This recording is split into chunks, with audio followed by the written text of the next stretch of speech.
بەناوی خوای گەورەی میهرەبان سڵاو لە ئێوە خۆشەویستانم خۆشحاڵم کە جارێکی دیریکە و بۆ ئەڵقەیەکی تری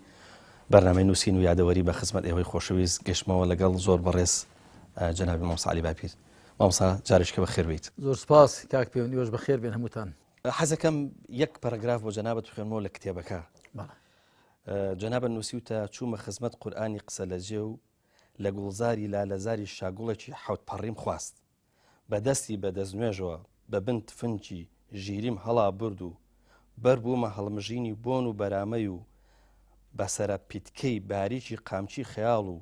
بیر لە گوشینی وەخۆ کەوتم. زۆری پێ نەچوو ئەوەندە گوڵاوم لێ وەرگرت کە لە نێو شوشەی وشەی بە گرشە و وشەی زمانی کوردیدا پێشکەشتانی بکەم. مامۆستا کە ئەمە خوێنینەوە هەستەکەین زمانوانێکی زۆری تایە یاخود با بڵێن لە ڕووی ئەدەبیەوە هەستەکەین کە بە پەخشانێک داخڵە بی چۆنە دەرگای کتێبەکە یاخود چۆنە ئاوها بەم شێوەیە ئەچیتە ناو کتێبەکە یاخود دەرگای کتێبەکە ئەکەیتەوە. الحمد لله وصلى الله تعالى وسلم وبارك على رسول الله محمد وآله المهتدين بهداه من الصحب والأزواج والقرابة والتابعين لهم بإحسان إلى يوم اللقاء. لما بالسعدي الشيرازية يا حافظ شيرازي الذي رشيع ليش دادله بلبل از فيز قل آمخ سخن ورن نبود إن هم قول غزل تعبية در من قارش ضل بلبل لخوشويستي قلوا فيرق سبو اگرنا اوهمو الشعر بخشانه لنيو دندوشي دا نبون لراسي دا منيش لأنجامي كارليكم لقل فرمایشتی خوادا بەگشتی بە تایبەت سوورەتی ئەلفاتیحە کە پێشتریش باسمان کرد وەکو سەردێڕی هەموو بابەتەکانی قورئان و وەکو خولاسە و گوشراوی هەموو سوورەتەکانە ئەو عشق و خۆشەویستی و کارلێک و تەفاعولە دیارە وای لێ کردوم کە ئەوە بە پەخشان بە داڕشتنێکی کە پێم وا بووە شایستەی ئەوەیە کە من بیکەمە دەستپێک و پێشەچێک بۆ تەفسیری سوورەتی فاتیحە یا بۆ کتێبی قوتەی دەربارەی ئیسلام لەوێوە سەرچاوە دەگرێ. ئەڵبەتە ئەو پاراگرافە کە تۆ خوێنتەوە هەر ئەوەندەی تیانێ جەنابەت دەزانێ ئەو کتێبە لە زۆر شوێنی دیکە و ئەو کاتەش وەک بڵێ دەرفەتیشم زیاتر بووە و یەکەمین بەرهەمیشم بووە دەرفەتیشم زیاتر بووە کە خۆ بە لایەنی ڕەوانبێژی و داڕشتنەوە سەرقاڵکەم. زۆر باشە مامۆستا لە شوێنێکی ترە بۆ خوێنەران ئەڵێ هیوادارم ئەم نووسراوە بە ئارامی و بە وردی متاڵا بکرێ و ئەوەندە وەختتان لێوە چاوان نەبێ کە لەگەڵیدا بەسەر دەبرێ. ئەمە سەبارەت بە ناوڕۆکی کتێبەکە کە بە ئارامی و لەسەر خۆی بیخوێنەوە. سەبارەت بە ناوڕۆشی ئەم بەرنامەیەکی ئەڵێ ئەو بینەرانی کە لە بەردەمی بەرنامەکە دانیشن و گوێ لە بەرنامەکە ئاگرن و پێشتریش باسمان کرد ئەم بێرنامەوەکو چیرۆک وایە ینی ئەبێ ئەگە بتێوێت تێ بگەی بە تەواوی ئەبێ بوەستی سەبرت هەبێ تاکو لە کۆتاییە بزانین نەتیجەکە چییە. ڕاستە وڵا کاک پەیوەندیارە مەبەستم لەو قسەیە چکە ڕەنگە هەندێک کەس لەو تعبیرت تێنەگا ئەوەندە وەختەتان لێوە چاو نەبێ چون جەنابەت چاوت کۆ کردەوت چاوان ئەوەندە وەختەتان لێوە چاو نەبێ واتە ئەوەندە وەختەتان پێ زۆر نەبێ چاوتان تێوە بێ پێتان وابێ وەختێکی زۆرەکە لەگەڵ ئەم نووسراوەدا بەسەری دەبن. مەبەستم ئەوەیە کە ئینسان جاری وا شتێک دەخوێنێتەوە وەکو جەریدە وەکو ڕۆژنامەیەک وەکو شتێکی زوو تێپەڕ بەڵام من ئەو کتێبم وان نەنووسیەوە ئەوە جەریدە ئاسا بخوێندرێتەوە. مەبەست لە حاڵەتە ڕوحیەکەی مەبەستم هەم لە حاڵەت لە ڕووی فیکریەوە لە ڕووی ڕوحیەوە لە ڕووی ئەو کە بۆ خۆم بە دەردی کابرەت باش ئانیشم بۆ داداوە و لێ ورد بوومەوە پێم خۆش بۆ کە خوێنەریش کە دەیخوێنێتەوە بە پەلە نەبێ لە پەڕە هەڵدانەوە چون هەندێک کەس کە کتێب دەخوێنێتەوە بە پەلەیە لە پەڕە هەڵدانەوە لە سەرژمێرکردنی پەڕەکان تەماشا نەکە داخوات چی لەو پەڕانە وەرگرت و ئیستیعاب کردووە هاتووتە نێو دڵی مێشتەوە. ئێستاش دەڵێم ئەوە کەسێک کە بەدیار ئەو بەرنامە و ئەو و توێژەی بەندە و جەناب تۆ دادەنیشێ کە ناوێکی باش لێ ناوە نووسین و یادەوەری ئەویش هەم بە هەمان شێوە پێویستە تۆزەی عەقڵ و دڵی خۆی بۆ یەکلا بکاتەوە چونکە هەم جەنابەت پرسیاری ورد و بابەتی ورد دەوروژێنی و منیش هەوڵ دەدەم دیارە کە هەر ئەوەی کە لە کتێبەکەدا هاتوو ئەوە دووبارە ناکەینەوە بەڵکو کۆمەڵەیەک شتی دیکەی مولابەسات کە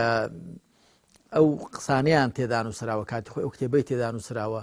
و هەندێشتم ئێستا جەنابەت دەهێنیەوە بیر کە لە کتێبەکەدا باس نەکراوە و لە یادەوەریەکانیشمدا باسم نەکردووە لە چەند مەڵەوێک لە خەرمانی تەمەنم کە دیارە لە ساڵی 1961 بڵێین بیرەوەریەکانی خۆم نووسیوە کە ئەم کتێبەش دارە لەو سەرحەدەدا واتە لەو ماوە زەمەنی کە من باسم کردووە لە یادداشتەکانە بەڵام هەر لە بەرنامەکانی ڕابردوودا هەندێشتم باس کردووە کە لە یادداشتەکانیشمدا نەهاتووە. مامەستا سەبارەت بە بسم الله الرحمن الرحیم جەنابەت لە کتێبەکە پێداگری ئەوەکەی کە دەنووسیت بڕوابوون بە پەروەردگار شتێکی خواڕسک و سروشتیە و ڕاستیەکە کە سروشتی بوونەوەر و ئینسان گەواهی بۆ دەن لێرە قسەیەکی تری شەیە مامەستا حەزەکەم ینی کۆلاجی کەم بە یەکەوە ئەنجابیکەم بە پرسیارێک ئەویش ئەوەیە کە گوترێ ئەگەر وەحیش بۆ مرۆڤ نەهاتایە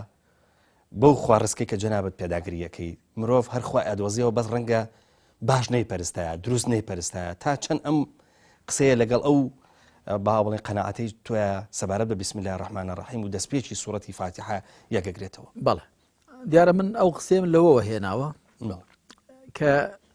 بۆچی سوورەتی الفاتحە یەکسەر بە بسم الله الرحمن الرحیم بە ناوی خوای بە بەزەیی بەخشندە دەست پێ دەکا بۆیەوە دەڵم چونکە هەندێک کەس ئەم بسم الله الرحمن الرحیم بە جۆرێکی دیکە مانا دەکا کەوان نییە لێرەدا خوا جارێ من بە ناوی خوای بە بەزەیی بەخشندە بۆ چونکە واوی عەطفی تێدا نییە خوا نەیفەرمووی بسم الله الرحمن والرحیم و پاشان نەیفەرمووە بسم الله الكبير الرحیم تا بڵێ بە ناوی خوای گەورە و میهرەبان بە ناوی خوای بە بەزەیی بەخشندە بەزەیی خوا گشتگیرە بۆ هەموو دروستکراوەکان لە دنیادا بەڵام بەخشندەی خوا تایبەتە بە بڕوادارانەوە وەکانە بالمؤمنین ڕەحیمە بۆیە زانایان گوتویانە ڕەحمان صیفەتی خوایە سبحانه وتعالى تعبیر لە بەزەیی گشتگیری خوا دەکات لە دنیادا بۆ کافر مسلمان بۆ هەموو ژیانداران بۆ هەموو دروستکراوەکان بەڵام وشەی ڕەحیم بەزەیی و سۆز و میهرەبانی خوا دەگەین لە دوا ڕۆژدا واتە کە لە دوا ڕۆژدا تایبەتە بەچێەوە بە بڕوادارانەوە فسأكتبها للذين يتقون ورحمتي وسعت كل شيء ئەوە لە دنیادا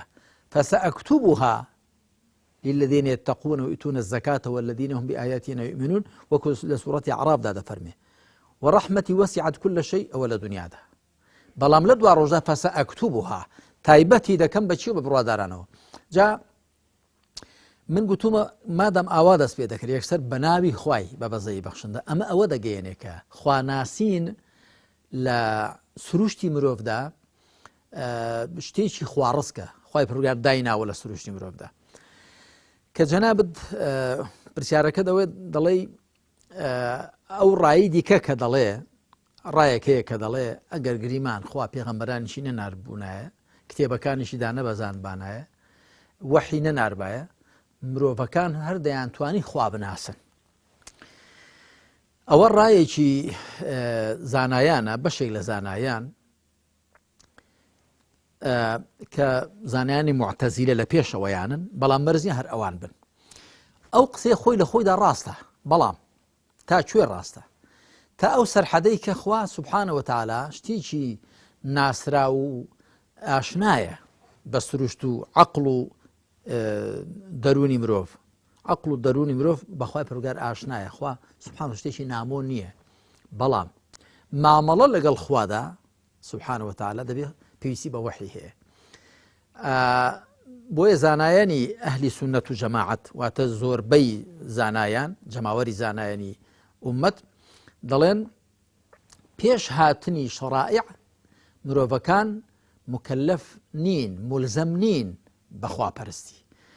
ئەم ئاەتەش بە بەڵگە دێنەوە ئاەتی ژمارە 163 لە سوورەتی النیساء کە خوا دەفەرمێ رسلا مبشرين ومنذرين لئلا يكون للناس على الله حجة بعد الرسل وكان الله عزيزا حكيما. دوای ئەوەی باسی ژمارەی لە پێغەمبەران دەکا إنا أوحينا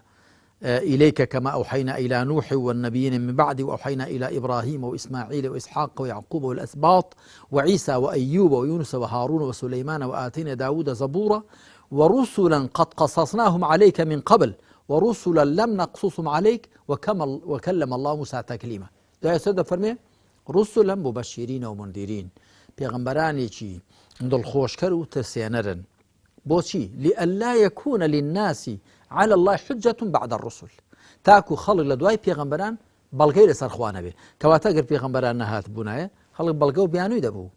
بەڵگەی بیانووی چی؟ نەک نەناسینی خوا، نەپەرستنی خوا. ئەگەر نا مرۆڤەکان خوا وای خوڵقاندون خاوەنەکەی خۆیان بناسن. بەڵکو ئێستا زانایانێک کە لێ دەکۆڵنەوە لە ڕووی ڕووحی لە گەردوون دەڵێن هەموو دروستکراوەکان جۆرێک لە ئاشنایەتی و پەیوەندیان لەگەڵ پەروەردگاری خۆیاندا هەیە کە ئەوە میزداقی ئەو ئاەتانەی کە خوا دەفەرمێ هەرچی لە ئاسمانەکان و زەویدا خوا بە پاک دەگرێت ستایشی دەکا و ئەو فەرمایشتانی پێغەمبەر عەلەیهی سەڵات وسەلام کە دەنکە شەو لە دەستی پێغەمبەردا تەسبیحاتی کردووە و دەفەرمێ بەردێک لە دەرەوەی مەککە پێش پێغەمبەراتی هەموو جارێ سەڵاوی لێ دەکەمی وەسەلام عەلەیکە یا ڕەسوول الله ئێستاش دەیناسمەوە. هەروەها ئەو بنکە دارخورمایی کە پێغەمبەر عەلەیهی سەڵات وسەلام وتاری لەسەر دەدا دوای ئەوەی ئافرەتێک مینبەرێکی بۆ دروست کرد چۆ سەر مینبەرەکە ئەو بنکە دارخورمایە واتە دارخورمای کەبڕا بۆ بنکەکەی مابەوە دەڵێ ناڵاندی هاوڵان خوالیان ڕازی بێ کە چەند هەزار کەس بوون لە مزگەوتەکە هەموو جۆمان لێ بوو. دەنجی ناڵاندنەکەی وەکو دەنجی بەچکە حوشتر بوو بۆ دایکی. هەتا پێغەمبەر سۆم لە میبەرەکەدا بەزی دەستی بەسەردا هێنا ئەمجا بێدەنگ بوو. دەڵێ گوتمان ئەوی پێغەمبەری خواوە چی بوو؟ فەرمی ئەوە پێی ناخۆش بوو کە ئەو بنکەدارم بەجێ هێشتووە چوومە سەر میمبەر لەمە دوا وتار لەسەر ئەم نادەم. جا کەواتە قسەکە ئاوایە بەڵێ بەبێ وەحی و بەبێ هاتنی پێغەمبەرانیش مرۆڤ فیتڕەتی مرۆڤ عەقڵی ساخ خوا دەناسێ. بەڵام مامەڵە لەگەڵ خوادا پێویستی بە وەحی هەیە چۆن خوا بپەرستین چۆن بەنداتی بۆ بکەین چۆن ژیانی تاکی و خێزانی و کۆمەڵایەتی و سیاسیمان ڕێکخین کە جێگەی پەسەندی و ڕەزامەندی خوا بێ ئەوە پەچی لەسەر وەحی کەوت. مامۆستا هەڵبەت ناکرێ لە بەرنامەکەیە ئاەت بە ئاەت بێنین و تەفسیری بکەین و دیسان وەکو ناوەڕۆکی کتێبەکە بەس لەو شوێنانەی کە ئێمە ئەزانین کە بۆ بینەران و بۆ بیسەران سوودی هەیە بە نمونە ئەهێنینەوە. بۆ نمونە سەبارەت بە ئاەتی مالیکی یەومەددین جەنابەت دەنووسی خوایەکەیە شایستەی سوپاس و ستایشە و بەخێوکەر و پەروەردگارە و خاوەنی بەزەی و لوتف و بەخششە. تەرکیز لێرە هەستەکرێت کە تەرکیزەکە ئەندازەیەکی زۆر عەقیدەیە مامەسا هەم لە ڕوانگەی ئولوهیەت و هەم لە ڕوانگەی ڕوبوبیەتەوە. ئەمە ڕوانگەی تەفسیری مامۆستا عەلی باپیرە بۆم ئاەتە یاخود ئاەتەکە خۆی هەڵگری چۆنەڵێ ئەم سیفەتانەیە کە جەنابەت لەوێ هێناوەتەوە هەم کە لە درێژەی کتێبەکە یاخود لە تەفسیری مالیکی یەومەددینە ئێمە خوێنینەوە. کاکە پەیوەند خۆی بێگومان من نەمویستووە شتێک بڵێم کە لە سوڕەی فاتیحەدا نەهاتووە وەکو عەرەب دەڵێن لەم ئوقەویلها ما لەم تەقول یعنی شتێکم پێ نەگوتووە کە خۆی نەیگوت بێ بەڵام خۆی تەفسیر یعنی چی لێکدانە و تەفسیر ڕاوەکردن یعنی چی یعنی تۆ دێنی ئەوەی کە پێت وایە ئەو دەقە گرتووێتە نێو خۆی شی دەکەیەوە زیاتر ڕۆشنی دەکەیەوە تیشتی دەخەیە سەر بێگومان گوتومە مالیکی یەومیددین خاوەنی ڕۆژی سزا و پاداشت کێ ئەوە ئەو کەسەیە کە فیتڕەتی مرۆڤەکان پێی ئاشنایە ئەو زاتەیە کە پەروەردگار و بەخێوکەر و مشورخۆری گەردوون و جیهانیەکانە و ئەو کەسەیە کە بەزەیی و سۆزی ئەو هەموو لایەکی گرتوێتەوە وێڕای ئەوە سیفەتێکی دیکەشی کە بریتێ لە چی خاوەنددارێتی بۆ ڕۆژی سزا و پاداشت. جا هەر لەوێشدا گوتومە بۆ ئایا خوا لە دنیاشدا هەر خاوەن نییە ئایا تەنیا لە ڕۆژی دواییدا خاوەنە نا بەڵام لەوێدا خاوەنددارێتی ڕەهای خوا و خاوەنددارێتی بە تەنیای خوا بەرجەستە دەبێ بەڵام لە دنیادا ئەوە تا خەڵکی دیکەش خۆی بە خاوەنی شتەکان دەزانێ کەم و زۆر بەڵام لەوێدا وەکو خوا دەفەرمێ لیمەنی المولک اليوم لله الواحد القهار وكل سورة غافر هذا فرمي أمر ملك هي شيء حکمڕانی دەسەڵات خاوەنددارێتی هیچێ هی خوای تاچی ملپێکەشکەر واتە ئەو ئاەتانەی پێشێ لەگەڵ مالیکی و میدونوک و ئاڵلقەی زنجیرێک یەکدی دەبەستنەوە تەبەن من هەر لە سەرەتا تا کۆتایی تەرکیزم لەسەر ئەو ڕاستیە کردوێتەوە کە ئاەتەکانی قورئان نەکە لە سوڕەی فاتحە هەموو سوورەتەکان بەس گرنگەویستان باش سەرنج بدا دەنا هەمویان وەکو ئاڵلقەی زنجیری یەکدی دەبەستنەوە هەر کامێکیان ئەگە سەرنجی بدەی ئاەتەکەی پێشێ بە فکر دەڵێ دەبێت ئاەتیچکەی لەو شێوە بە دوادابێ ئاەتی دواتر کە تەماشا دەکەی دەڵ دەبێت ئەوەی لە پێشەوە بێ یعنی تەگەر تۆ کەسێ شارزای قورئانیش نەبێ بۆ وێنە ئیاکە نەعبود و ئیاکە نەستەعین یەکەم جاری بێ بیبیستێ دەڵێ دەبێ شتێکێ لە پێش داهات بێ چییە هەر ئەو دەپەرستین و هەر پشت بەو دەبەستین ئەو کەسێک کە خاوەنی سزا ڕۆژی ستا و پاداشتە بە بەزەی بەخشندەیە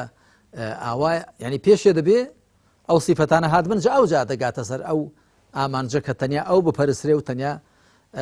پشت بەو بەسرێ مامۆستا هەروەکو یادەوەریەک دوای ئەوەی کە ئەو چەند ئەڵلقەیە لە بەرنامەی نووسین و یادەوەری تێپەڕی و ئەزانی کە ئاسێکی باش لە گوێگرتن هەبوو و لە ئەڵلقەی یەکەمی خوێندنەوەی با ئاوڵێن کتێبەکەیە کە ئەڵلقەی دوو ئەڵلقە لەمەوە پێش قسەمان لەسەرەوە کرد کە ئەوەی کە نێردراوە بۆی وەکو ڕقابەکردنی یاخود با بڵێن ئەوەی کە ئیجازەی پێئەدا بۆ ئەوەی کە ئیجازە وەرگێ بۆ چاپ وتمان دوای مامۆستا شێخ عەبدولوی لەتیفی واغژەیی کە چۆتە لای کەسێکی تر بەش نازانی کەسەکە چێیە بەس سوپاس بۆ خوا و بەڕێزە دوای ئەوەی کە بەرنامەکەی بینی بوو دیارە ئێمە زانیمان کە بەڕێز مامۆستا عەبدولکەریم سەعید شارباژێڕیە حەزەکەم بەیەکەوە گوێی لێ بگرین دواتریش ئەگەر جەناب قسەیەکت هەبوو بۆی فەرموو بەسەر چاو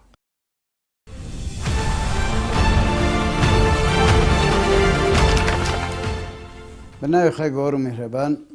درودی خوا برژە سەر یانی پاکی پێغەمبەر و یار و یاوەرانی من لەو کاتەیە لە بەغا بووم پێشنوێژ و تاریخێنە بووم لە بەغا لە هەمان کاتە ئەوقاف وەزارەتی ئەوقاف تەکلیفی لێ کردبووم بۆ چاودێریکردن و پشکنینی ئەو کتێبانەی کە چاپەکرێن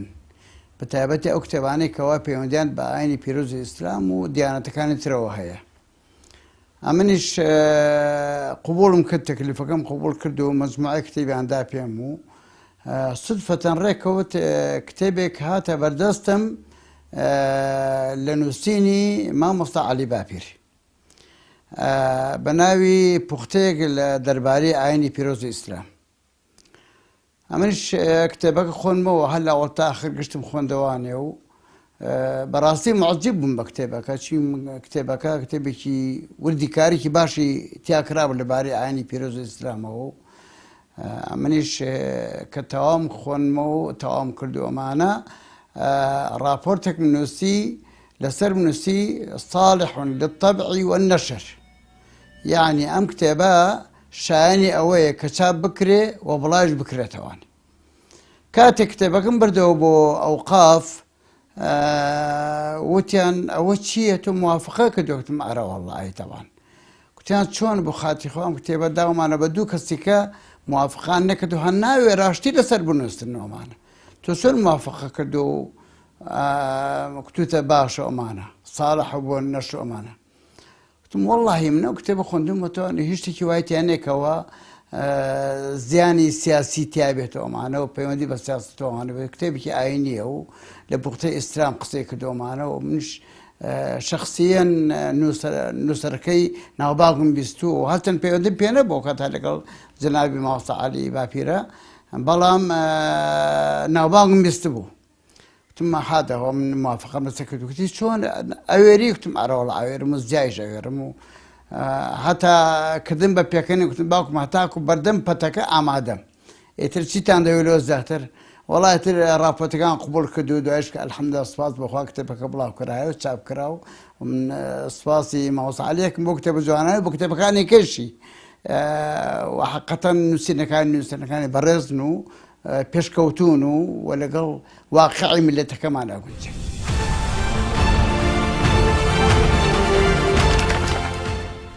بەڵە خۆشەویستان جارێککە سڵاو لە ئێوەی خۆشەویست مامۆستا چ قسێکت هەیە بۆ بەڕێز مامۆستا عەبدولکەریم وڵاهی هەر ئەوەم هەیە زۆر سپاسی دەکەم بەڕاستی دیارە من ئەو کاتە نەمزانیوە ئەو کتێبانداوە بەچێ بەڵام مامۆستا شێخ عەبدولەتیف بەڕەحمەت بێ گوتی یەکێک لەو خەبیرانەی لەو شارەزایانەی کە داویانە تێ من بووم وتی داویانە یا بەیەکی دیکەش یا بە دوانی دیکەش بەڕاستی چاک لە یادم نییە وتی بەڵام من ئەوە موافقەم لەسەر کردووە جا دیار لەگەڵ ئەو دەداویانە بە جەنابی مامۆستا عەبدولکەریم سەعید محەممەد شارباژێڕیش کە من زۆر سوپاسی دەکەم و خوا پاداشی داتەوە دیارە شتی باشی ئەو کاتە نووسی و ئێستا شتی باشی گوتووە زۆر مەمنونمی و سپاسی دەکەم دیارە ئەو کاتە ئەو قسەی ئەو کاتی ئەو هەڵوێستی ئەو کاتەی ئەو بۆ من زۆر شتێکی گەورە بووە بۆ خۆشی ئەگەری ئەوەی هەبووە کە بازی لەسەر بدا هەر بۆیەش لیان تەکید کردوتەوە ئایا تۆ موافقی ڕەنگە مەترسی ئەوە بوو بێ کە بەڵێ تۆ کە موافقی ئەم کتێبەش فڵان شتەی تێدایە کە لەگەڵ سیاسەتی ڕژەمدا تێک دەگیرێ کەواتە تۆش خاوەنی ئەو قسەی بۆ ئەو ینی ئەو ئەگەرانەی هەبووە بەڵام دیارە ئەو جورئەت و دڵسۆزیی هەبوو کە موافقەی لەسەر دەربڕ سپاسی دەکەین مامۆستا هەر سەبارەت بە مالیکی یەومەدین دەنووسی ڕۆژێک دێتە پێش چاکان پاداشتی چاک و خراپان سزای خراپیان بە سزای خراپیان بگەن و حەقی بزنی کۆڵا بەسەر بزنی شاغدارەوە نەهێڵرێ لێرە هەست بە شتێک ئەکەی ناوی دادپەروەریە یعنی بە ئاوا بڵێن مالیکی یەومەدین بە جۆرە لە جۆرەکان تۆ بە ئاوا بڵێن پاڵ ئەدەیە دادپەروەری باش ئەم جۆری دادپەروەریە خوای پەروەردگار لە ڕۆژی سزا و پاداشتا بۆ دنیا چییە مامۆستا بۆ دنیا ئەتوانین چی لێ بخوێنینەوە یاخود چی لێ هەڵگۆزین کاکە پەیوەند لە سوورەتی ئەڕەحماندا خوا سبحانه وتعالى لسرتاي سورة الرحمن ك سورة الرحمن سورة سرجميري نعمة شاكا كان إخوة لجاني بشر ده والكل جاني جن مروب ده خوا شيء ميزاني سيجار بكار هناوا كآيات كان بخويني وجابوا ما ندرك كموقع ميزان طبعا ميزان أمراضي شسباندني دادگريه ميزان ترازو أمراضي شسباندني دادگريه بسم الله الرحمن الرحيم الرحمن علم القرآن خلق الإنسان علمه البيان الشمس والقمر بحسبان والنجم والشجر يسجدان والسماء رفعها ووضع الميزان ألا تطغوا في الميزان وأقيموا الوزن بالقسط ولا تخسروا الميزان خوا سبحانه وتعالى سيجر وشي ميزاني بكار هناوا بدوا يكدا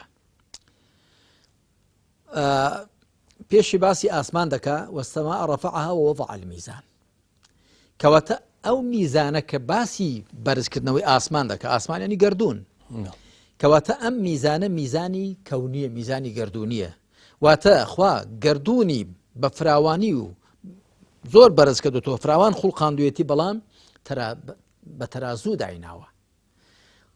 والسماء رفعها ووضع الميزان ألا تطغوا في الميزان ألا تطغوا في الميزان أم ميزاني دوايا ميزاني شرعية واتوكو چون خوا قردوني بترازو داناوا بدات قري دايناوا ايوش وريابن بپی او ميزانه لجاني ايوه دا دايناوا چونك جاني بشر اجباريكي او محكومي ميزاني قردونية بەڵام بەشێکی اختیاری هەیە دەبێ میزانی شەرعی ڕێکی بخا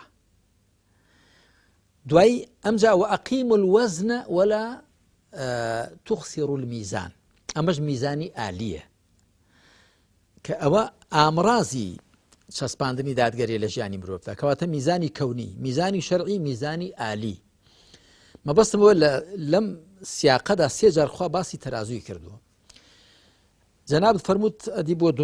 دنيا تو تماشا بك آيات جمارة 25 سورة الحديد خواذا فرمي لقد أرسلنا رسولنا بالبينات وأنزلنا معهم الكتاب والميزان ليقوم الناس بالقسط واتبي غنبران من ببالغ روش آشنا كان وآشكرا كان ناردون وكتاب ترازوش من لقل ناردون خوارتاك وخلق بداد قريب الريوبسي همو بيغنبران هاتون عليهم الصلاة والسلام بكتاب ترازوه بوشي تاكو خلق بداد قريب الريوبسي وقسيش زور باوي زانانا ضلن بالعدل قامت السماوات والأرض ئاسمانەکان و زەوی بە دادگەری بەڕێوە دەچن بە دادگەری ڕاوەستاون وەکو خی پروگاریش ئاماژەی پێدا بێگومان دادگەری خوا دادپەروەری خوا سوبحانە وتەعالا لە دوا ڕۆژدا بە تەواوی بەرجەستە دەبێت ئەلبەتە لە دنیادا لە گردوندا دادگەری خوا بەرجەستەیە لە گردوندا بەڵام لە ژیانی مرۆڤدا کەوتۆتۆ دەست ئیختیاری مرۆڤەکان ئایا زوڵم دەکەن یا عەدل دەکەن ئایا زوڵم دەکەن بەهۆی جەهلەوە یاخود عەدل ڕەچاو دەکەن بەهۆی عیلمەوە چونکە لە سوورەتی الأحزاب داخوا سبحانه وتعالى كباسي أمانة دكا إنا عرضنا الأمانة على السماوات والأرض والجبال فأبين أن يحملنها وأشفقن منها وحملها الإنسان إنه كان ظلوما جهولا إما أنا أمانة من راس يعني سباردمان رانوانت لسر آسمان كانوا زويو تشيا كان نيان تواني هاليقرنو ليترسان بلا مروف هاليقرت دوای دوو خاڵی بێهێزی مرۆڤ بازەکە إنه كان ظلوما جهولا زۆر ستەمکارە و زۆریش نەفامە نەفامیەتی ئەوەی کە ئینسان شت نەزانێ ستەمکارێتی ئەوە کە بزانێ و لابدا کەواتە ئەگەر خەڵک بە دوای عیلم کەوێ سەرزەنشتەکە ناگرێت سەری بە عەدل دەگا ئەگەر بە دوای جهل کەوێ سەری بە زوڵم دەگا مامۆستا هەر سەبارەت بە مالکی یومدین جەناب دەفەرمووی خوای پەروەردگار وێ ڕای بەزەوی و بەخشندەی خەسڵەتی تووڕەی و قەهریشی هەیە ڕەنگە پرسیار بکا بڵێ حکمەتی قەهر و تووڕەی و غەزەبی خوای پەروەردگار بۆ ئینسانەکان چییە عنی لە دنیاە بە تایبەتی بێگومان خوا سوبحانە وتەعالا بۆ مامەڵەکردن لەگەڵ دروستکراوەکانیدا دەبێ هەر کەسە بە پێی خۆی مامەڵی لەگەڵا بکە هەر کەسە وەکو بۆی شایستەیە دیارە لە حیکمەتی خۆ ئەوە چاوەڕێ دەکرێت حیکمەت و دانایی و کاربەجێی خوا وای لە چاوەڕێ دەکرێت کە چاک و خراپان وەکوێک مامەڵە لەگەڵدا نەکا وەکو لە سوورەتی ساددا دەفەرمێ ئەفەنەجعەل المسلیمینە کەالموجریمین ما لەکم کەیفە تەحکومون ئایا تاوانباران ئەفەنەجعەل المسلیمینە کەالموجریمین ئایا مسلمانان وەکو تاوانباران تەماشا بوو چیتانە چۆن داوەری دەکەن کەواتە ئەگەر ئەهلی ئیمان و تاعەت و چاکان شایستەی ئەوەن لە ڕەحمەت و بەزەی و میهرەبانی خوا بەهرەمەند بن خراپەکاران و ستەمکاران و تاوانباران شایستەی ئەوەن کە بە سزای خوا بەبەر تووڕەی خوا بکەون جا کاکە پەیوەند ئەگەر ئینسان بە نەزەری و بە خەیاڵی بە تیۆری تەماشای ئەو قەزیە بکە دەڵێت جا خوا زۆر گەورەیە زۆر عەزیمە زۆر مەزنە زۆر بەڕەحمە و مرۆڤانە با غەڵەتیش بکەن با هەر گوێیان نەداتێ بەڵام نە وەرە لە مەزڵومێک بپرسە جا ئەو دەزانێت کە سیفەتی تووڕەی خوا و سزا و جەزربەی خوا چەند پێویستە هەبێ لە ژیانی بەشەردا وەرە لە کەسێک بپرسێت هاواری بە کەس ڕناگا دەستی بە هیچ پچکان ڕناگا زوڵمی لێ دەکرێت جا زوڵمی نەتەوەی لێ دەکرێت زوڵمی سیاسی لێ دەکرێت زوڵمی ئابووری لێ دەکرێت زوڵمی کۆمەڵایەتی لێ دەکرێت زوڵمی شخصی و شەرەفی لێ دەکرێت وەرە لەو بپرسە بزانە داخوا دەڵێ هەر ئەگەر قیامەت نەبوایە و ئەگەر جەهەندەم نەبوایە و ئەگەر سزای خوا نەبوایە ئێمە لە دنیادا تووشی بێمرادی دەبووین لە ڕاستیدا کەواتە وەکو چۆن چاکەی چاکەکاران داخوازی لطف و بەزەی و بەخشەشی خوا دەکا خراپە و ستەمی خراپەکاران و ستەمکارانیش داخوازی تووڕەی و قەهر و غەزەبی خوا دەکا مامۆستا شتێکی سەرنجڕاکێش لە کتێبی پوختێک دەربارەی ئیسلامە بینی ئەوش ئەوەیە کە سەبارەت بە سلماندنی بوونی خوا کە هەموو پەیدابوویەک پەیداکەرێکی هەیە تۆ لە کتێبەکەتان نەچوویتەوە خزمەت ئاەتەکانی قورئانی پیرۆز و فەرمودەی بۆ ببینیتەوە بەڵکو بە پێچەوانەوە هاتووی با بڵێن قسەی زانان قسەی فەیلسوفەکان تەنانەت ویستوتە لە ڕێگایەکی مەسەن با بڵێن لە ڕێگای عەقلانیەتەوە لە ڕێگای ئەو هێنانەوەی قسەی زانان و بیرمەندان و فەیلسوفان ئەندازەیەک فکری فەلسەفی بوونی خوا پەروەردگار بسەلمێنی بۆچی ئەمە دوا لە کردووە ئەوە هەر زانایان دەڵێن زانانی عەقیدە و تەوحید دەڵێن تۆ ئەگەر بۆ سلماندنی بوونی خوا پەنابەری بۆ دەقەکان دەور ڕوودەدا چکە جارێ دەقەکان لەکوێوە هاتوون لە وەحی خواوە جا ئەگەر کابرا ئێستا جارێ بڕای بەخوانی چۆن بڕای بەو هێکە و دەقانە فەرمایشتی خوان ئەوە دەور ڕوودەدا واتە ئەوە کە شتێک بوونی شتێک دووشت بوونی هەر کامیان بوونی سەروی دیکە بوەستێ یعنی بڵێ هەتا ئەلیف نێت با نایەت هەتا باش نێ ئەلیف نایە جا دەور شتێکی هەڵەیە لە ڕووی لۆژیک و ژیربێژیەوە هەڵەیە بۆی زانایانی تەوحید و کەلام دەڵێن دەبێت تۆ بەعەقڵ خوا بناسی دوایە کە بەعەقڵ خوات ناسی سبحانەوە تەعالا ئەمجا خۆت تەسلیمی ئەو خوایە دەکەی ئەمجا خوا دەفەرمێ من وەحیم ناردووە من ئەو پێغەمبەرانەم ناردووە من ئەو کتێبانەم پێدا ناردوون مادام تۆ منت ناسی بەعەقڵ دە ئەمجار تەسلیمی ئەو پێغەمبەرم بە تەسلیمی ئەو کتێب و پەیام وەحیم بکە من ناردوومە کەواتە پێشێ دەبێت تۆ بەعەقڵ خوا بناسرێت یعنی تەمەنەوەی کە هەندێک لە زانایندێک لە مامۆسایان ئەم پێماوە نەشارەزایی بووە کە بیستومە جاری وا هەبووە مامۆستایە لەگەڵ بابایکی مولحیددا بۆتە شەڕەقسە و مناقەشەی گوتوێتی بەڵگەت چێ لەسەر بوونی خوا گوتوێنی خوا دەفەرمی قول هو الله ئەحەد بڵێ خوا تاکە بڵێ خوا تاکە ئەوە بۆ هاوبەش بۆ خوادانەرانێکە کە دەیانگوت خوا لە یەکێک زیاترە پەروەردگار لە یەکێک زیاترە پەرستراوەکان لە یەکێک زیاترن ئەمما کەسێک کە هەر خوا نەناسێ بەم ئاەتە مخاتەبە ناکرێت بەڵکو دەیە بە بەڵگەی عەقڵی و عیلمی و فیتری پێشێ بوونی خوا سبحانەوە تەعالا بسەلمێنرێ وەکو من لە کتێبی ئیسلام و ڕێچکاندا هەروام کردووە لە کتێبی خواناسی ئاین ئیماندا هەروام کردووە لە کتێبی ئیمان و عەقیدەی ئیسلامی لە بەرژی دوودا وام کردووە و لەو مەوسوعەیەش کە لە سژندا نووسیومە لە کتێبی یەکەم یا بەرجی یەکەم بە هەمان شێوە هەر ئەوە خۆی حاڵەتی لۆژیکی و ئاسایی ئەوەیە کە تۆ لە ڕووی عەقڵەوە بۆ خواناسی بچی پاشان کە خوات ناسی جا ئەمجا ئەم خوای سبحانەوە تەعالا مولزەمت دەکات بۆ شەریعەت و پێیامەوە کە ناردووی بەڵێ مامۆستا هەر سەبارەت بە سەلماندنی بوونی خوای پەروەردگار لە کتێبەکەیە لە هەندێک شوێنە هەست دەکرێت کە ئەڵەی کەسێک هاتووە تەحدای ئەوەی کردووە کە بڵێ نەعوذ بالله بڵێ خوا نییە لله المەثل الأعلى بەڵام تۆ هاتبی بە بەڵگەی لۆژیکی بۆی بسەلمێنی ئەڵێ یعنی جاری وا هەیە پرسیار و وەڵامێک ڕووەدا ئەم پرسیار و وەڵامە بەفعلی ینی جەنابەت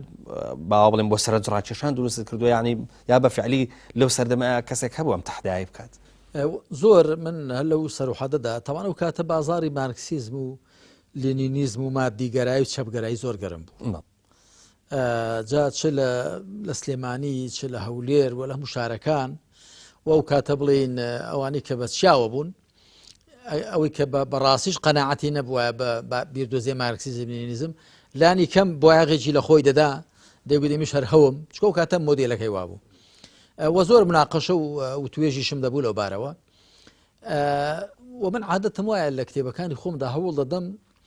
خۆم لە شوێنی خوێنەردا بنێم زۆر جار ئەو پرسیارە احتیمالیانی کە لە مێشتی ئەودا سەرەتاتکە دەکەن لە مێشتی ئەودا دێن و دەچن دەمێ وەڵامیان دەمەوە جا لەوێدا ئەوە بووە فعلا هەر ئەو جۆش کە من تێدا بووم ئەو کاتە زۆر جار ئەو و توێژ و پرسیار و وەڵام و مناقەشە و شتانە دەبوون دیارە من هەوڵم داوە ئەوەی کە لە کۆی ئەو توێژ و شتانە دەبێ لە دووتوێ ئەو کتێبەدا ئەوەندی کە دەکرێت وەڵامی ئەو پرسیاران دەمەوە مامۆستا سەبارەت بە ئەوەی کە جەنابێت دوای ئەوەی کە کۆمەڵک بەڵگە و چۆنەڵی بابەتی عەقڵی و عیلمی و واروها لۆژیکی و فەلسەفی ئێنی تۆ سەبارەت بە بوونی خوا و بە گرنگی بەرنامەی خوای پەروەردگار لە شوێنێکە نووسی بابایەکی ئاوا موسڵمان مادام دەزانێت بۆچی خوڵقێنراوە و چی لێ داوا کراوە لە کاتێکدا نیگەرانی و تەنگ و چەڵەمەیەک بەربینجی پێ ناگرێ و لە ڕاستەڕێ دێ و سەری دنیای لێوێک نایەتەوە قسەکەمان مامۆستا لەسەر ئەم ڕاستەڕێبوونەیە ینی وەختی خوای پەروەردگار مرۆڤ ڕاستەڕێیەکە لە ڕێگای بەرنامەی خۆیەوە ئەمە بە ئاوا پرسیارەکە زۆر ڕاشکاو بکەم بێ ئیرادەکردنی مرۆڤ و واروها بە ڕۆبۆتکردنی نییە لەوەی کە مرۆڤ بەم ئیرادە گەورەیەوە خوڵقێنراوە بەڵام خوای پەروەردگار لە ئاسمانەکانەوە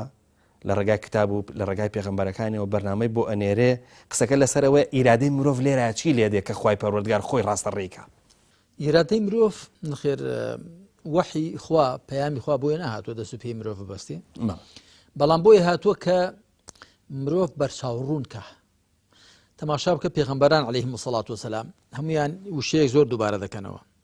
یا قەومی ئەڕەئەیتم ئین كنت على بەیینەة من ربی ئەی گەلەکەم ئێوە چی دەڵێن ئەگەر من لەلایەن پەروەردگارمەوە لەسەر بەڵگەیەکی ڕۆشن بم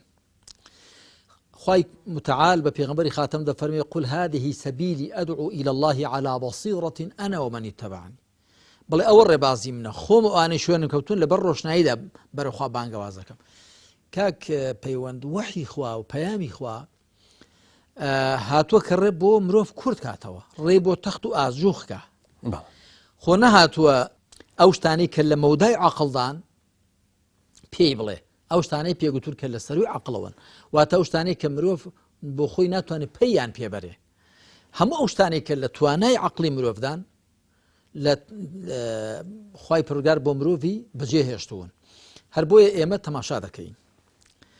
لە بواری بوونناسی يعني أونتولوجي لبواري إيمان وعقيدة لبواري پەرستشەکان لبواري ڕەوشت و ئاکارەکان لبواري باری کەسێتی هەموو ئەو بوارانە شریعەت نوختەی خستۆتە سەر پیت بەڵام لبواري حکم و سیاست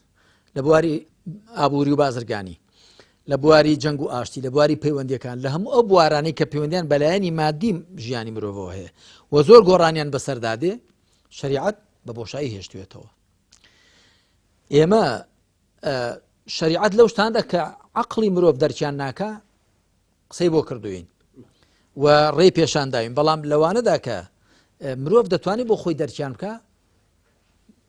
وەکو بڵێ ئەو شوێنەی بە بۆشایی هێشتوێتەوە تاکو مرۆڤ بە ئیجتیهاد و کۆشش و بیرکردنەوەی خۆی ئەوە پڕکاتەوە هەر بۆی زانایان یەک بنچینیان داناوە دەڵێن الأصل في العبادات الحظر والأصل في المعاملات العفو بناغا لپەرستشەکاندا قەدەغەییە بۆت نییە لە خۆڕاشتێک بە زۆری خوا بپەرستی چونکە مامەڵە لەگەڵ خوادا دەبێت خوا پێت بڵێ چۆن مامەڵە لەگەڵدا بکەی بەڵام لە ئەسڵ لە هەڵسوکەوتەکانی خۆماندا وەکو گوتم هەڵسوکەوتی بواری حکمڕانی جەنگ و ئاشتی پەیوەندیەکان ئابووری کۆمەڵایەتی ئەسڵ لەوەندا ڕێپێدرانە دەستکراوەیە چۆنت پێچاکە چۆن دەزانی بەرژەوەندی تحقیق دەبێ وا بکە شریعەت بۆ یەکزانیان گوتویانە لە بواری هەڵسوکەوتەکاندا هیچ شتێک قەدەغە نیە هەموو شتێک ڕەوایە مەگەر دەقێکی شەریع قەدەغەی کردبێ بەڵام لە بواری پەرستشەکاندا هیچ شتێک ڕەوان نییە مەگەر شریعەت دای نابێ گەنە لە خۆڕەبۆت نییە جا لەوێوە دێت ئەوەی کە جەنابەت ئاماژەت پێدا کە نەخێر مرۆڤ نابێتە ڕۆبۆت بەڵام مرۆڤ دەبێتە ئاراستەکرا و ڕێ بۆ خۆشکرا و بەرچاوڕوون کراوە مامۆستا ینی خوێنەری وریا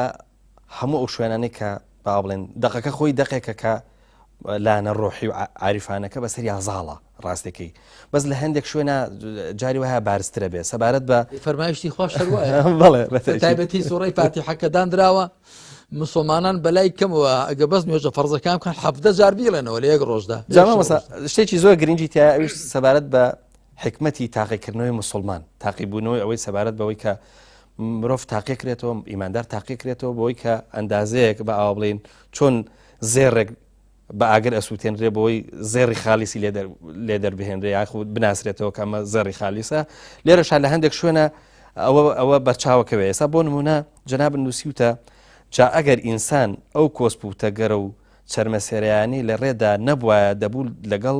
چی ململانەی گرتپا و دەبەرێک ڕاچووبایە ئەوە چ کاتێکە کە مرۆڤ وای لێ دێ تەنانەت تاقیکردنەوە و ئەو با ئاوا بڵێن بەڵام موسیبەتانش کە دێتە ڕێگای واتە چێژی ڕوحیان لێکاوە لەوە تێگا کە ئەمەش پەیوەندی بە ئیمانی ئەو کەسەوە هەیە ئەوە بۆ مانانیە کە خوای گەورە ئەمی خۆش ناوێ یاخود بە ئاوا بڵێن تەنگ و چەڵەمەیە خاتە سەر ڕێگا کە مرۆڤێکی نەویسراوە لەلایەن خوای پەروەردگارەوە چۆن ئەو چێژە ڕوحی لێکا کە بزانێت کە ئەمە ئیمانی بەرزەکاتەوە خودی خواناسی و ئیمان ئەو حەقیقەتانە دەخاتە عەقڵ و دڵی مرۆڤەوە ئینسان دوای ئەوەی کە خوا دەناسێت هەتا لە خوا نزیکتر بی زیاتر لە خوا ڕادەبینی هەتا لە خوا نزیکتر بی زیاتر لە خوا دەترسی هەتا لە خوا نزیکتر بی زیاتر خۆشت دەوێت زیاتر پشتی پێدەبەستی زیاتر لەگەڵی بە ئەدەب دەبی زیاتر شەرمی لێ دەکەی زیاتر پشتی پێدەبەستی پێغەمبەران عەلەیهیمو سەڵات وەسەلام بێگومان لە هەموو کەس چاکتر خوایان ناسیوە لە هەموو کەسیش خوایان زیاتر خۆشویستووە بۆی ملکەشتر بوون خۆیان لەلا بەرز و بەڕێزتر بووە خۆیان لەلا گەورەتر بووە و زیاتر پشتیان بەخوا بەستووە و سام و هەیبەتیان زیاتر بەرامبەر بەخوا هەبووە کاتێک کە ئینسان وەسڵ دەبێ بەخواوە پەیوەست دەبێ بەخواوە ئەمجا لە حکمەتی ژیانی دنیا تێدەگا نەکرد لە حکمەتی ژیانی دنیا بە گشتی کە بۆ تاقیکردنەوە خوڵقاندرا بەڵکو لە کۆی ئەو شتانە کە دێنە ڕێگەی لیان تێدەگا چونکە بەهۆی لە خوانزیکیەوە تێدەگا لە تەفسیری شتەکان تێدەگا لە کۆسپوتەگەرەیە کە دێتە پێشی دەزانێ ئەوە بۆ ئەوەیە کە پێی بەهێزتر بێ پێی چاکتر بێ وەکو خوا سبحانه وتعالى دەربارەی ئیبراهیم دەفەرمێ وإذ ابتلى إبراهيم ربه بكلمات فأتمهن قال إني جاعلك للناس إماما کاتێ پەروەردگاری ئیبراهیمی تاقی کردن بەسەن ئەرچێک تەواوی کردن خوا فەرمووی دەمەوێت بتکەمە پێشەوا بۆ بڕواداران بۆ خەڵک بتکەمە پێشەوا واتە ئینسانی بڕوادار کە لە خوانی زیک دەبێ هەر شێو مامەڵەیەک لەلایەن خواوە کە لەگەڵیدا دەکرێ خۆی بە براوە دەزانێ بۆ من لە هەندێک لە قسەکانی خۆمدا گوتومە مامەڵە لەگەڵ خوادا زەرەری تێدا نیە خۆشیت بێتە ڕێ سپاسگوزار دەبی ناخۆشیت بێتە ڕێ خۆراگر دەبی یان تۆ یان ئەهلی سەبر یان ئەهلی شوکری لە هەردوو حاڵەندە تۆ براوەی ئەوە کە ئەگەر خوا بناسی ئەوە گەر بەندەی خوابی بەڵام کاتێ لە خوا دوور دەکەویەوە لە هەموو حاڵەندە هەردوو ڕاوی چۆن ئەگەر هاتت بێ پێی لە خۆبایی دەبی ئەگەر نەهاتت بێ ناومێت دەبی ئینسانی بڕوادار لە کاتی هاتدا شکرانە بژێر دەبێ نیعمەتەکە دەجێڕێتەوە بۆ خاوەنەکەی خۆی کە خوایە لە کاتی نەهاتدا خۆراگر دەبێەوە ئەگەر سەر زەنشت و سەرکۆنێکی شەبێ ئاراستەی خۆی دەکا دەڵێت تۆ خەتای خۆت وەلات داوە وەکو پێغەمبەریش پایبەرزی وەکو یونوس عليه الصلاة والسلام وذنوني إذ ذهب مغاضبا فظن أن لن نقدر عليه فنادى في الظلمات أن لا إله إلا أنت سبحانك إني كنت من الظالمين يادي خاوني ماسيبك وخاوني نهنج ذا النون نون يعني نهنج ذا يعني صاحب يا رفيق هاولي نهنج شيء يونس عليه الصلاة والسلام إذ ذهب مغاضبا كاتب بتوري لكي خوي بجيهش خلشي نينواي بجيهش فظن أن لن نقدر عليه پێیوابوو زەویمان لێوە تەنگ نەهێناوە واتە پێیوابوو کە مولزەم نییە هەر لە نینەوا بێ دەتوانێت بچێ بۆ شوێنجگە بانگەوازی خوا بکە کە خەڵکی نینەوای بۆ نەهاتنە ژێرباری شەریعەت بەجێ هێشتن بە تووڕێی خوا سزایدا لەبەر بەبێ مۆڵەتی خوا ڕۆی بوو ئەوە بوو کە نەهەنگ قوتیدا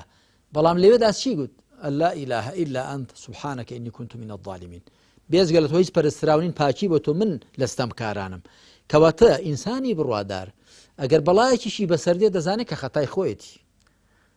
ناچێ ملی خەتای قەدەری خوا بگرێ بۆ خەتای خۆیەتی کەواتە لە دەهاتیدا هەر براوەیە شکرانە بژێرە لە نەهاتیشدا دەگەڕێتەوە بۆ لای خۆی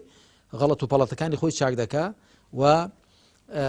پند لە هەڵەکانی وەردەگرێت مامۆستا ڕەنگە ئەمە کۆتا پرسیاری ئەماڵقەیە بێ کە سەبارەت بە خۆشەویستی خوای پەروەردگار بۆ مرۆڤەکان کە جەنابەت لە شوێنەکە تەمان ئەمە بۆ من زۆر سەرنجڕاکێش بوو ئەویش کە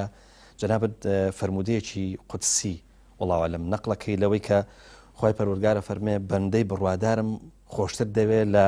هەندێک لە مەلایکەتەکانم پرسیارەکە ئەلێرەدایە مامۆستا ئایا خوای پەروەردگار مرۆڤی بە سروشتی مرۆڤەوە قوبوڵ کردووە مرۆڤ بێ یاخود لە ڕێگا عیبادەت و پەرستشەکانەوە بێ بە جۆرێک لە مەلائیکەت ئەمە دوو شتی لێ خوێنرێتەوە هەم لەو سەرەوە کە مرۆڤە لەم سەریشەوە کە ینی لە ڕێگای عیبادەتەکانەوە جۆرێک لە باوا بڵێن پیرۆزی مەلایکەشی پێ ببڕێت وەڵامی ئەو پرسیارەت بە فەرمایشتێکی پێغەمبەر دەدەمەوە عەلەیهی سەڵات وسەلام کە لە صاحیح بوخاری مسلم داهاتوە پێغەمبەر دەفەرمێ عەلەیهی سەڵات وسەلام لو لم تذنبوا لذهب الله بكم ولجاء بقوم يذنبون فيستغفرون الله فيغفر لهم ئەگەر ئێوە گوناحتان نەکردبایە خوا ئێوەی لا دەبرد یعنی ئەگەر وەکو مەلایکەتان تا لێت بەخوا ئێوەی لا دەبرد خەڵکێکی دیکەی دەهێنا کە تووشی هەڵە و گوناح ببن داوای لێبوردن لە خوا بکەن خوش لیان ببورێ خوا ویستوێتی مرۆڤ بێ مرۆڤ چۆن مرۆڤە پێغەمبەر دەفەرمێ عەلەیهی سەڵات وسەلام كل بني آدم خطاء صيغة مبالغة مخطئة یا خاطئ هەموو مرۆڤەکان زۆر خەتاکارن هەڵەکارن و خەیر الخەطائین التەوابون باشترین هەڵەکارانیش ئەوان کە زۆر بۆ لای خوا دەگەڕێنەوە نا خوا سبحانه وتعالى خۆ دەیتوانی مرۆڤ نەخوڵقێنێ کە چاکە و خراپەی لەدەست بقەومێ دەیتوانی کە هەر تەنیا فریشتەکان بخڵقێنێ و فریشتەکان لە ژمارەیەکی کەمیش نین زۆر زۆرن. پێغەمبەر دەفەرمی عەلەیهی سەڵات وسەلام ئەطەت السەماء وحق لها أن تئط ما من موضع قدم في السماء إلا وملك ساجد أو قائم أو كما قال. دەفەرمی ئاسمان وەکو بڵێ نەقەی لێ هات ئەها بارکە لەسەر دەخێسە پشتی وڵاقی گە بارەکە قورس بێ جیڕەی لێ دێ ئاسمان جیڕەی لێ هات حەقی خۆشیەتی وای لێ بێ هیچ جێپەیەک نییە یا هیچ بەستێک نییە لە ئاسماندا مەگەر فریشتەیەکی لێە یا کڕوشی بردووە یا وەساوە بەنداتی بۆ خوا دەکە. بەڵام خواویستویەتی وێڕای ئەو فریشتانە کە گوناح ناکەن هەڵە ناکەن مرۆڤێکیش بخڵقێنێ کە بە ئیختیاری خۆی هەڵە نەکا نەک بە ناچاری. ئێستا فریشتەکان هەڵە ناکەن بەڵام سروشتەکەیان هەر نازانن گوناح بکەن یعنی فریشتە بشیانێ گوناحکەن ناتوانن سروشتەکەیان وایە بەرد دەتوانێت گوناح بکە بەرد نەدەتوانێت چاکە بکە ناتوانێت خراپە بکە بەردێک دارێک فریشتەکان ناتوان گوناح بکەن بەڵام مرۆڤ دەتوانێت ئەوەندە بەرز بێتەوە ڕەسەر فریشتان بکەوێ بە بۆچوونی من و دەشتوانێت هێندە شۆڕ بێتەوە ڕەژێر شەیطانانیش بکەوێ هەردووشی بەڵگەم بەدەستەوە هەیە. خوای پروردگار دەفەرمێ إن كتاب الأبرار لفي عليين وما أدراك ما عليون كتاب مرقوم يشهده المقربون. مقربون أو فريسان زور الأخوان نزيكن ليستي برواداران لويه أم جادواي باسي سجين دكا وباسي ودكا أخوة دفرمي ثم ردناه أسفل سافلين لسورة تين دا جيراما نو بو جيري هر جيروا مرۆڤ کاک پەیوەند دەتوانێت هێندە هەڵکشێ کەسی نەگاتێ دەشتوانێت هێندە داخشێ هێندە خراپ بێ بۆ لای خوارش کەسی نەگاتێ زۆر زۆر دوور دەڕوا. ئێستا تەماشا بکە ینی دڕندەیەک بێنە بۆ وێنە مار بۆ وێنە دوو پشک بۆ وێنە گورگ چەقەڵ کەمتیار ناتوان لە سروشتی خۆی بچێتە دەرێ وانە سروشتەکەی چۆن ئاوایە. بەڵام مرۆڤ دەتوانێت سیفەتی کۆمەڵێک دڕندە لە یەک کاتدا لە خۆیدا کۆ بکاتەوە لە هاریدا وەکو گورگ بێ لە فێڵبازیدا وەکو ڕێوی بێ لە ئارەزوپەرستیدا وەکو بەراز بێ لە لاساکردنەوەدا وەکو مەیمون بێ لە زۆرخۆریدا وەکو گا بێ دەتوانێت لە یەک کاتدا سیفەتی خراپی کۆمەڵێک ئاژەڵ دڕندە لە خۆیدا کۆ بکاتەوە لە خراپیدا و دەشتوانێت هێندە چاک بێ کە بەتەکید کە خوا دەفەرمێ فریشتەکان هەموو کوڕنووشیان بۆ ئادەم برد کوڕنووشی ڕێز لێگرتنە معناها وەچەکەشی هەروە بۆچەکەشی دەتوانێت هێندە چاک بن کە فریشتەکان ڕێزی لێ بنێن کوڕنووشی ڕێزگرتنی بۆ بەرن سڵاوی لێ بکەن. زۆر بەڕێز مەحەممەد عەلی باپیر نووسری کتێبی پوختەیەک دەربارەی ئیسلام سوپاس کە ئەماڵ خەیش لەگەڵمان بووی. سپاس بۆ جەنابیشتان خێر بن.